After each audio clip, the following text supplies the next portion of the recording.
Buenas, mi nombre es Mateo Mejía y hoy vamos a analizar el caso de Interbolsa del año 2012, que es uno de los escándalos financieros más importantes en Colombia y pues en su historia. Este caso no solamente refleja una crisis empresarial, sino también graves fallas en el gobierno corporativo, el manejo de los riesgos y claro, la transparencia en el mercado financiero. Bueno, más allá de lo que ocurrió, lo importante pues es entender por qué pasó y quiénes fueron realmente los responsables y pues en cada rol los afectados y la empresa qué tienen por decir. Para entender más la magnitud del caso es importante saber que Interbolsa era la comisionista de bolsa más grande y poderosa de Colombia en su momento. Sin embargo, en el año 2012 la empresa colapsa debido a graves problemas de liquidez, lo que llevó a una intervención forzosa por parte de las autoridades. Y esto no fue solamente un hecho aislado, sino que se desencadenó una crisis sistemática, generando desconfianza en todo el mercado financiero colombiano. Es decir, no solamente cayó la empresa, sino que afectó la credibilidad de todo el sistema. En este caso participaron varios actores claves. Por un lado, los directivos como Tomás Jaramillo y Juan Carlos Ortiz, quienes estuvieron a cargo de las decisiones estratégicas y la gestión del riesgo. También están los afectados, principalmente los inversionistas y clientes que confiaron su dinero y terminaron perdiendo gran parte de su capital. Por otro lado, los reguladores como la Superintendencia Financiera y la Bolsa de Valores, quienes tenían la responsabilidad de supervisar el funcionamiento del mercado. Y finalmente, el mercado en general, que sufrió un impacto fuerte en términos de confianza y credibilidad. El problema central de este caso de Interbolsa se puede entender a partir de tres factores principales. Primero, un apalancamiento excesivo, es decir, el uso desmedido de créditos y operaciones como los repos para inflar artificialmente el mercado. Segundo, una alta concentración en fabricato, donde gran parte de los recursos se invertían en una sola acción, aumentando el riesgo de forma significativa. Y tercero, la falta de transparencia, ya que no se comunicaban adecuadamente los riesgos reales a los inversionistas, lo que evidencia posibles prácticas indebidas. Y en conjunto, estos factores muestran que no fue solo un error puntual, sino una cadena de decisiones riesgosas y poco éticas. Desde la postura de los afectados, este caso representa una pérdida total de confianza. Muchos inversionistas perdieron ahorros de toda su vida sin haber recibido información clara sobre los riesgos que tenía esta inversión. Además, consideran también que hubo decisiones irresponsables por parte de los directivos y un incumplimiento del deber ético y fiduciario. Por otro lado, la empresa argumenta que enfrentaba era una crisis de liquidez más que un problema estructural y también justifica sus decisiones en el contexto del mercado y la presión del momento, pero, aunque reconoce errores, tiende a minimizar su responsabilidad frente a las consecuencias. Entre los hechos más relevantes se destacan las operaciones con Fabricato ya mencionadas anteriormente, donde se manipuló el precio de esta acción, el alto nivel de endeudamiento que sostenía artificialmente el sistema, los problemas de liquidez que llevaron a incumplimiento de obligaciones y finalmente la intervención del Estado para evitar un impacto mayor. Una vez presentadas las posturas de los afectados y la empresa, ahora vamos a contrastarlas directamente frente al caso. Como afectado, siento que fui engañado. Yo confié mi dinero en Interbolsa esperando una gestión responsable basada en la transparencia y en una adecuada administración del riesgo. Sin embargo, lo que ocurrió demuestra que la empresa tomó decisiones que pusieron en riesgo mi patrimonio, sin que yo tuviera conocimiento real de esta exposición.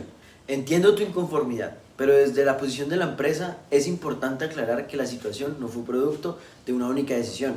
Nosotros enfrentamos una crisis de liquidez en el contexto de un mercado complejo, donde las condiciones financieras cambiaron rápidamente. Sí hubo errores, pero no todo puede calificarse como una intención de engañar.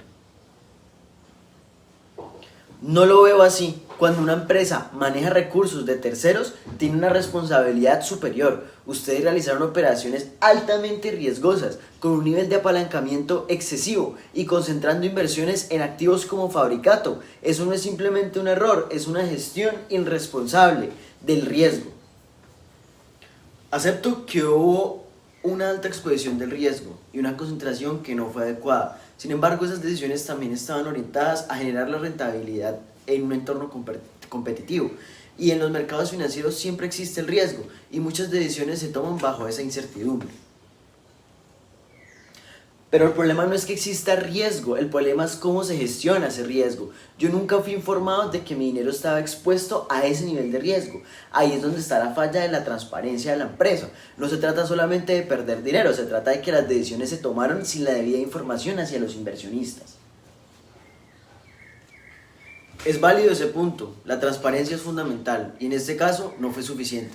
Sin embargo, también es importante mencionar que los sistemas de control y supervisión no lo detectaron a tiempo. Esto demuestra que no solamente falló la empresa, sino también el entorno de vigilancia. Pero yo no invertí mi dinero confiando en el regulador, sino en la empresa. La responsabilidad principal era de ustedes. La falta de controles internos, la concentración de poder y la ausencia de supervisión efectiva dentro de la organización facilitaron que estas decisiones se tomaran sin límites. De acuerdo, hubo fallas en el gobierno corporativo, especialmente en la supervisión interna y en la separación de las funciones. Este caso evidencia que debemos tener mecanismos más fuertes de control, auditoría y de gestión de riesgos para evitar llegar a este punto. Además, desde el enfoque ASG, especialmente en gobernanza, el caso es bastante grave. Se evidencia una falta de ética, de control y de transparencia, que terminó afectando no solamente a nosotros los inversionistas, sino a la confianza de todo el mercado financiero, y esto no fue solamente un problema aislado. Estoy de acuerdo en que la gobernanza es uno de los principales puntos débiles. Por eso, hoy en día se hace énfasis en fortalecer las prácticas de gobierno corporativo, mejorar la transparencia y garantizar que las decisiones sean supervisadas adecuadamente. Las consecuencias fueron muy graves, muchos inversionistas perdimos nuestro dinero y además se generó una desconfianza generalizada en el mercado. Este tipo de situaciones afecta incluso a las empresas que sí actúan correctamente, porque se pierde la credibilidad del sistema.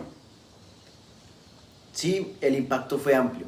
No solamente afectó a la empresa, sino al mercado en general. Precisamente por eso, este caso dejó lecciones importantes que han llevado a fortalecer la regulación y los mecanismos de control en el sistema financiero. En conclusión, como afectado, considero que este caso demuestra que cuando no hay ética, control ni una adecuada gestión de riesgos, los inversionistas terminamos asumiendo las consecuencias. Esto pudo evitarse con una gestión más responsable. Como empresa, reconozco que lo ocurrido deja enseñanzas importantes. Es fundamental fortalecer el gobierno corporativo, mejorar la gestión de riesgos y actuar con mayor transparencia para garantizar la sostenibilidad y la confianza en el mercado.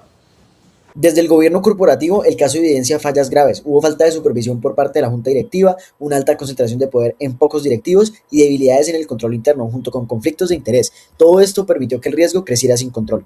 En términos de gestión de riesgos, el caso evidencia fallas graves, no se identificaron oportunamente los riesgos, una alta exposición financiera y prácticamente no existía un monitoreo adecuado. Entonces esto llevó a decisiones inadecuadas que terminaron agravando la crisis. Desde el enfoque ASG, el impacto más fuerte se da en lo social y en la gobernanza. Lo social por la afectación directa a los inversionistas y en gobernanza por la falta de ética, control y transparencia. El factor ambiental no es relevante en este caso. En cuanto a las consecuencias de impacto, las consecuencias fueron significativas, la empresa terminó en liquidación y perdió completamente su credibilidad. Los inversionistas enfrentaron pérdidas económicas muy importantes y el mercado sufrió una fuerte caída en la confianza y en la liquidez. En conclusión, el caso Interbolsa no fue solo un hecho aislado, sino el resultado de varias fallas estructurales, una cultura de opacidad, mala gestión de riesgos y debilidad en el gobierno corporativo. Esto generó un impacto sistémico que afectó a la confianza en todo el mercado. Este caso deja aprendizajes clave, la importancia de controles internos sólidos y supervisión efectiva, una gestión de riesgos responsable y sobre todo la ética como base del sector financiero. Como recomendaciones, es fundamental fortalecer el gobierno corporativo, mejorar la gestión de riesgos y aumentar la transparencia, además de implementar auditorías externas que permitan un control mucho más riguroso.